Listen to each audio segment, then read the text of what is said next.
The Mouse, the Bird and the Sausage. A mouse, a bird and a sausage decided to set up home together. For a long time they carried on happily, living within their means and even managing to save a little. The bird's job was to go into the forest every day and bring back wood for the fire. The mouse had to get water from the well, make the fire and lay the table, and the sausage did the cooking. But we're never content with living well if we think we can live better.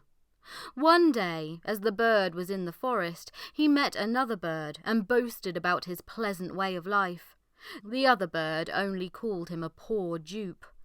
"What do you mean?" "Well, who's doing the lion's share of the work? You are.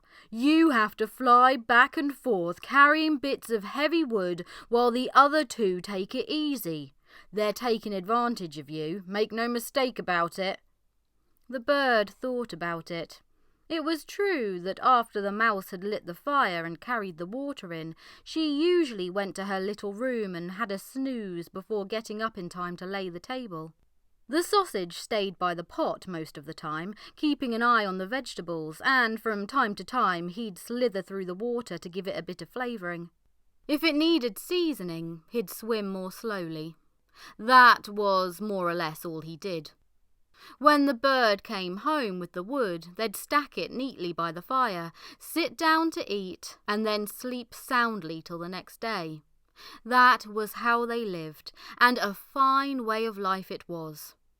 However, the bird couldn't help thinking about what the other bird had said, and the next day he refused to go and gather wood. "I've been your slave long enough," he declared. "You must have taken me for a fool. It's high time we tried a better arrangement." "But this works so well," said the mouse. "You would say that, wouldn't you?" "Besides," said the sausage, "this suits our different talents." "Only because we've never tried to do it any other way."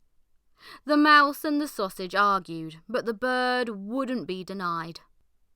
Finally they gave in and drew lots, and the job of gathering wood fell to the sausage, of cooking to the mouse, and of fetching water and making the fire to the bird. What happened? After the sausage went to gather some wood, the bird lit the fire and the mouse put the saucepan on the stove.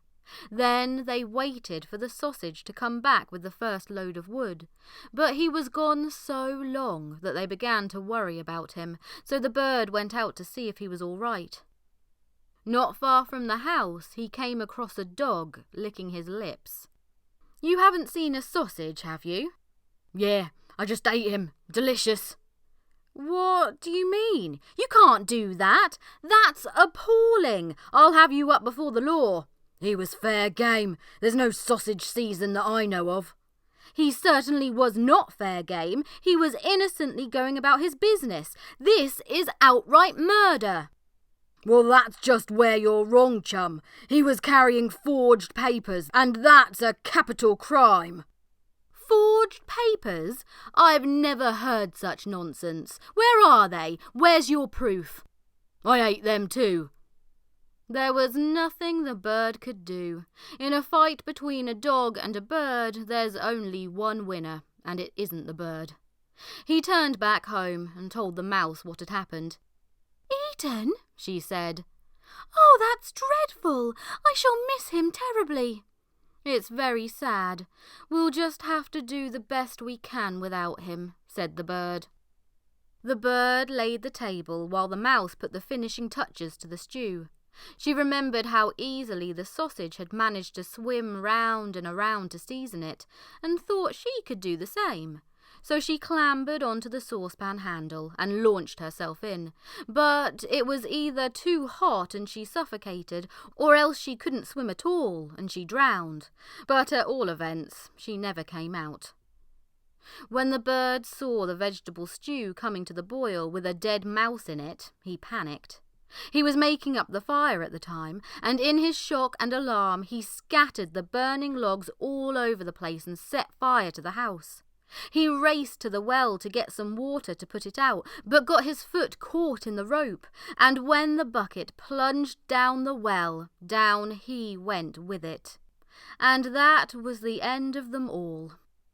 The end.